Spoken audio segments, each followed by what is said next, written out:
Fatihah, kita bacakan surah Al-Fatihah untuk diri kita masing-masing, kita ruqyah diri kita, berharap dengan bacaan surah Al-Fatihah ini kita dijadikan memiliki nafs, memiliki qalbu yang tenang, yang tentram, yang senantiasa merindukan untuk mendapatkan rahmat Allah Subhanahu wa taala, bersegera bertobat ketika kita berbuat salah, segera kita juga mohon ampunannya ketika berbuat dosa, memiliki qalbu yang senantiasa mensyukuri nikmat, sabar terhadap musibah, ikhlas terhadap apapun yang menjadi ketetapan Allah Subhanahu wa taala berupa qada qadar dan takdirnya. Juga kita berharap dijadikan orang yang senantiasa bersilaturahim, menjalin silaturahim dengan siapapun, kapanpun, dimanapun.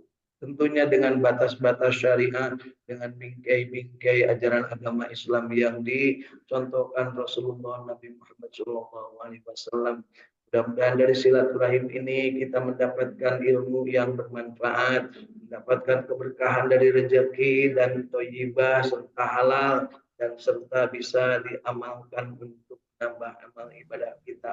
Kita juga berharap dipanjangkan umur kita, diberikan kesempatan untuk senantiasa menghambakan diri kepada Allah, memperbaiki kualitas ibadah, terus-menerus belajar dalam keadaan penuh kesadaran untuk selalu mendapatkan petunjuk Allah Subhanahu wa taala. Kita bermohon diwafatkan husnul khatimah, dan pada saatnya kita mendapat panggilan indah, ya ayyatuhan nafsul mutmainnah irji'i ila rabbiki radiyatan mardiyah wadkhuli fi ibadi wadkhuli jannati. Mudah-mudahan doa kita dikabul Allah Subhanahu wa taala. Allahumma shalli ala sayyidina wa ala ali sayyidina Allahumma inna nas'aluka ilman nafi'an, Allahumma inna nas'aluka rizqan tayyiban, Allahumma inna nas'aluka amalan mutaqabbalan, Allahumma inna nas'aluka bi husnil khatimah, Allahumma inna nas'aluka ridhaka wal jannah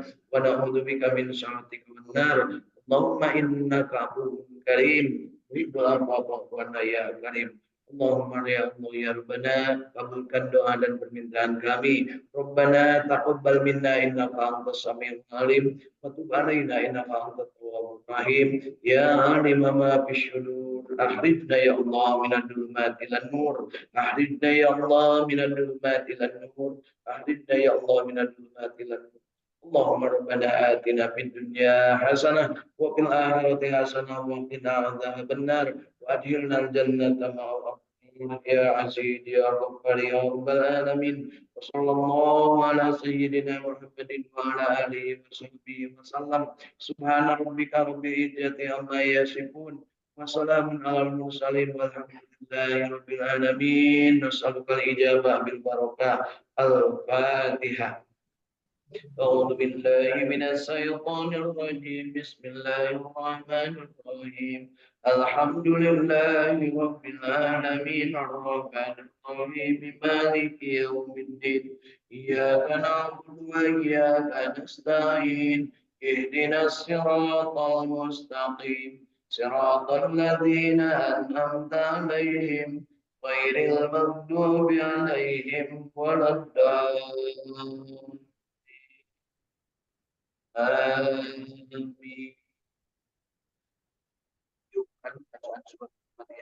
Nah, seraya dihembuskan dengan hembusan nafas bersolawat kepada kanjeng Nabi Muhammad Sallallahu Alaihi Wasallam. Allahumma salli ala Sayyidina Muhammad wa ala ali Sayyidina Muhammad.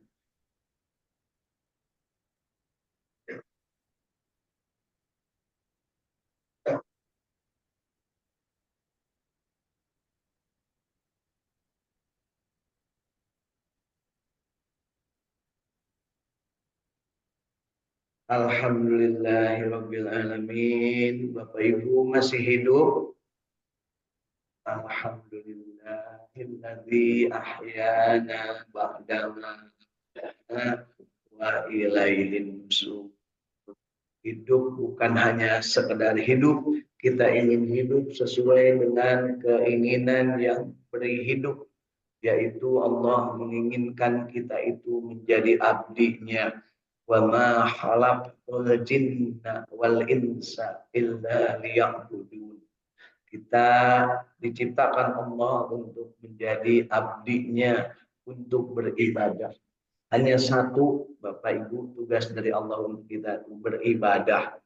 Mau kita di masjid, mau kita di rumah, mau kita nyuci, mau kita masak, mau kita nyangkul, mau kita bekerja, dimanapun kita, napas kita, semuanya ketika kita masih hidup itu peruntukan untuk ibadah.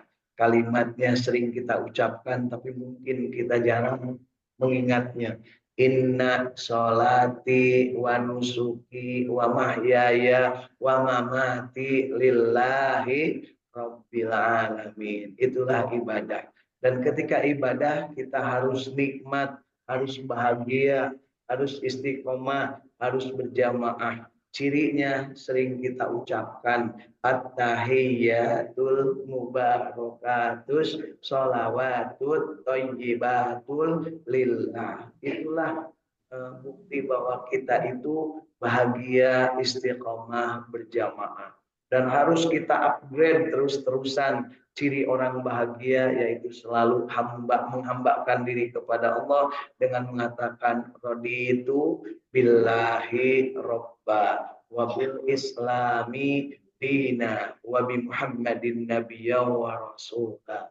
Kita juga mohon diberikan ilmu, Rabbi zidni ilma, dan diberikan pemahaman, kemudahan, warjukni fahma. Jadi yang disebut kemudahan itu adalah gampang menyelesaikan, gampang dapat solusi, gampang mendapatkan pemecahan dari permasalahan, tidak buntu, bahkan jangan sampai terjadi putus asa. Kita harus selalu punya keyakinan fa inna ma'al usri yusra, inna ma'al usri yusra, insya Allah. Ketika kita punya keyakinan itu, maka jangan lupa itu semua ada dalam Al-Quran. Kita memohon kepada Allah Subhanahu wa taala selalu diberikan petunjuknya. Al-Quran memberikan petunjuk. Iyyaka na'budu wa iyyaka nasta'in. Ihdinas shiratal mustaqim. Nah, berikutnya kita juga ingin mendapatkan petunjuk, pertolongan, bimbingan, dan ketika kita mendapatkan kesulitan, pertolongan yang ada diberikan kesempatan oleh Allah Subhanahu wa taala untuk mendapatkannya dengan cara sabar dan sholat.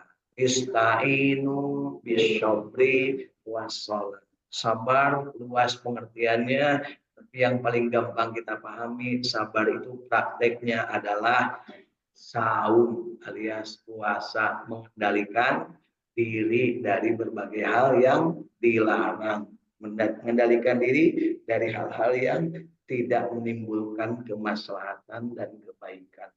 Dan Rasulullah SAW memberikan petunjuk kepada kita bahwa orang-orang yang ingin tahu bahwa mana atau siapa yang paling banyak manfaatnya, itulah manusia yang terbaik. Khairun nas anfa'uhum linnas. Sebaik-baik manusia adalah yang paling banyak manfaatnya bagi manusia yang lain. Dan Rasul juga mengatakan khairun nas man qala umuruhu wa hasuna amalu. Sebaik-baik manusia adalah yang panjang umur dan baik amal. Ya, panjang umur baik amal. Harus dua-duanya, panjang dan baik. Ya, untuk baik Rasul mengatakan khairukum man ta'allamal Qur'an wa 'allama. Yang terbaik adalah belajar Al-Quran dan mengajarkannya. Ketika kita belajar Al-Quran, maka kita tahu bahwa yang namanya musyrik itu adalah dosa besar. Sehingga kita bersihkan jiwa kita dengan menyebut Allah sebagai Tuhan kita dan Nabi Muhammad sebagai Rasul Allah Subhanahu wa ta'ala. Asyhadu an la ilaha illallah wa asyhadu anna Muhammadar Rasulullah. Jangan lupa lanjutkan juga dengan kita meyakini bahwa setelahnya kita bersyahadat, ada kewajiban sebagai ciri orang mukmin, yaitu melaksanakan sholat. Saking pentingnya untuk orang mukmin sampai kalaupun sudah mati tetap harus sholat. Tapi karena mati itu sudah tidak mampu ngapa-ngapain, ya, maka sholatnya disolatkan. Tapi yang disolatkan itu adalah yang sholat. Yang nggak pernah sholat, nggak usah disolat. Ya, kayak bisa ngambek punya. Berikutnya adalah setelahnya sholat maka kita meningkat kualitas kita jadi mukmin, dari muslim menjadi mukmin. Karena banyak muslim yang tidak mukmin. Setelah jadi mukmin maka sempurnakan supaya jadi muhsin. Karena Allah mencintai orang-orang yang muhsin. Wallahu yuhibbul muhsinin. Kalau tadi ciri orang yang beriman disebutkan qad aflahal mu'minun alladzina hum fi sholatihim khasi'un, yaitu orang yang sholatnya khusyuk. Maka usahakan kita itu sholatnya khusyuk. Khusyuk itu artinya apa? Paham, ngerti, bener, ya. Terus kurang teh saluyu antara perkataan, perbuatan, jeung doa. Nah, termasuk kereteg ati, nah nyambung, lempeng, lurus, istiqomah. Kok bisa? Bisa. Ada orang yang ngomong wayanya tapi manehna teu mempraktekan. Namanya COD. Cuma omong doang. Nah, ada yang ngaku Islam tapi tara sholat. Eta teh COD. Loba manusia COD punya. Nah, mudah-mudahan orang teu kaasup anu COD. Ya, gitu. Sangeusna kita sholat, tingkatkan kualitas kita dari mukmin menjadi muhsin, yaitu dengan saum, ya. Wasari'u ila magfiratin mir rabbikum wa jannatin arduha samawati wal ard uiddat lil muttaqin. Saum itu dalam rangka kita bersegera mengharap ridho Allah dan memohon ampunan Allah. Ridho Allah berupa surga yang luasnya seluas langit dan bumi, dan ampunan Allah adalah kita diharamkan untuk dimasukkan ke dalam neraka. Dan itu latihannya lewat sahur. Orang yang gembira ketika masuk bulan Ramadan diharamkan jasadnya nanti di hari kiamat diharamkan untuk dilalap api neraka. Yang gembira, apalagi yang sampai beneran melaksanakan. Maksudnya pas gembira, pas mati, gitu ya. Nah, tapi gembira terus masuk puasa, tapi terpuasa dosa. Ya. Kemudian setelahnya kita muhsin, ini kita harus tahu ciri orang yang muhsin itu ada 5 disebut di surat Ali Imran yang baru beberapa hari kita baca. Yang pertama dia menginfakkan, mensedekahkan, menginfakkan apa yang dimilikinya baik dalam keadaan lapang ataupun dalam keadaan sempit. Yang kedua mengendalikan emosi, mengendalikan kemarahan. Yang ketiga memaafkan orang lain yang berbuat keliru kepada kita. Yang ketiga, yang keempat selalu berzikir menyebut nama Allah sebanyak-banyaknya. Dan yang kelima adalah selalu beristighfar memohon ampunan Subhanahu wa ta'ala. Sehingga oleh Kangjeng Nabi ketika dalam puasa disempurnakan. Kalau siangnya saum, nah, siapa yang saum man soma Ramadana di bulan Ramadan iman dan penuh dengan keimanan, artinya ayah sholatna, ayah benerna, ayah melakukan kegiatan ayah jujurna, itu orang iman, ya, ayah syahadatna, maka ghufirallahu ma taqaddama min dambi, mendapatkan ampunan Allah dan bersih dari segala dosa. Kemudian kalau malamnya dia bersegera untuk bangun, ya, man qama ramadhana imanan wa ihtisaban ghufirallahu ma taqaddama min dambi. Kemudian buktinya dengan cara apa? Kita melaksanakan sholat-sholat yang di bulan lain tidak ada, yaitu sholat tarawih. Ya, di dalam sholat tarawih kita diberikan keutamaan oleh Kanjeng Nabi. Ucapkanlah 4 kalimat. Yang 4 kalimat itu akan menjadikan 2 ya untuk Allah dan 2 untuk kamu, ya, untuk kita. Yang pertama untuk Allah yaitu menyebut asyhadu an la ilaha illallah wa asyhadu anna muhammadar rasulullah. Kemudian menyebut astagfirullah. Ya, itu adalah memohon kepada Allah menyaksikan bahwa Allah itu Maha Pengampun, Maha Pemberi maaf, Maha Pengasih, Maha Penyayang. Kemudian bagaimana kita meminta untuk kita nas'alukal jannah, masukkan ke dalam surga, wa na'udzubika minan nar, jauhkan dari api neraka. Itulah yang namanya bahagia, itulah yang namanya istiqomah. Dan kita dianjurkan untuk berjamaah. Boleh nggak sendirian? Boleh. Nah, jadi kalau dianjurkan itu berarti tidak wajib, tetapi ada keutamaan. Ya, ada 27 ganjaran sholat berjamaah, punya lirah hiji gemun benar Fatihah. Sedangkan Fatihah orang kadang-kadang nah, rasa bener sorangan ibunya. Ibu lamun ke sholat sorangan Fatihahna sok gancang sok lambat. Lamun sholat sorangan lila atau gancang. Gancang, kecepatan tinggi, pakai kilat khusus ya. Rangkona istimewa. 4 rakaat 2 menit. Hebat ini ya.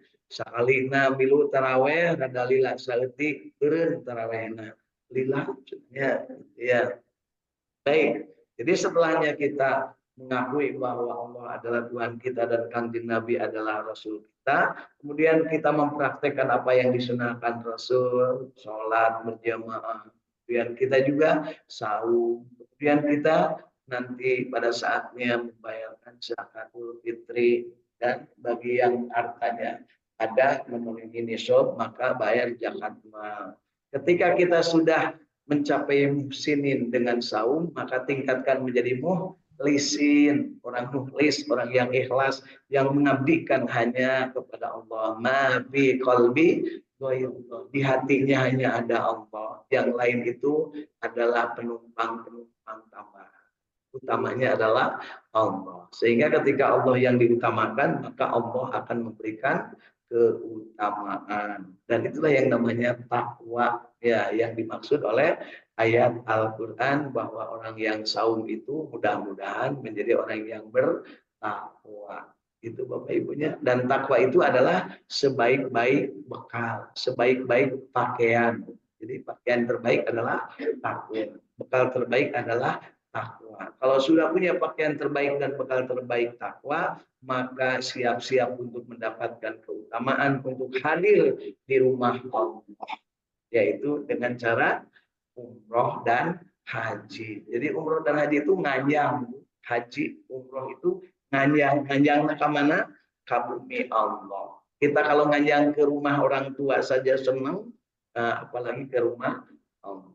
Dan bagi yang nganyang ke rumah Allah, melaksanakan ibadah haji, dan hajinya itu indah, bagus, mabrur, maka dia tidak akan ada balasannya selain surga. Disebutkan bahwa bagi orang yang hajinya mabrur, laisa lahu jazaa'un ilal jannah. Ya, bagi yang hajinya mabrur. Ibu dan bapak belum kuat untuk menunaikan ibadah haji. Rasul tahu, Allah juga tahu bahwa kita itu akan sulit, akan mendapatkan banyak tantangan, baik tantangan harta, tantangan benda, tantangan badan, tantangan kesehatan untuk bisa menunaikan ibadah haji. Karena Rasul tahu, Allah tahu bahwa nanti umat Islam itu akan jarang rauh, bukan hanya orang Mekah, orang Madinah, tapi ayah orang Bandung, ayah orang Sukamiskin. Maka beliau menyampaikan, hei orang Sukamiskin, hei nujarau di Mekah, barang siapa ingin mendapatkan pahala haji dan umroh yang sempurna, maka laksanakanlah sholat subuh berjamaah di masjid di awal waktu, kemudian tetap tinggal di masjid, zikir, sholawat, kemudian juga ngaji, kemudian kita majelis ilmu, majelis taklim, ataupun kita duduk iktikaf, cicing, ngajedok di masjid sampai keluar matahari, dan kemudian setelah keluar matahari kira-kira 10-15 menit, kemudian kita melaksanakan sholat 2 rakaat. Udah gancang begitu keluar langsung sholat, tenang ya, kira-kira 15 menit, kemudian kita sholat 2 rakaat, namanya sholat isyraq. Sahur Kanjeng Nabi akan mendapat keutamaan pahala ibadah haji dan umroh yang sempurna, insya Allah. Selamat bergabung ya. di dunia maya sana, Teris dari Bandung.